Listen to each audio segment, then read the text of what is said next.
What's up everyone? Welcome back to my YouTube channel. So ngayon, pag-aralan natin dito ngayon kung bakit dapat may backup plan sa pagninegosyo.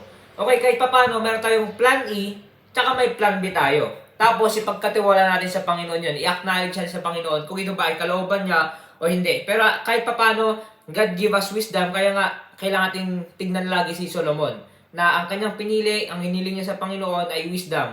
Kasi, okay, kapag meron kang wisdom, okay, kahit paano, magiging medyo maayos yung gagawin mong plano. Okay, may plan A ka, may plan B.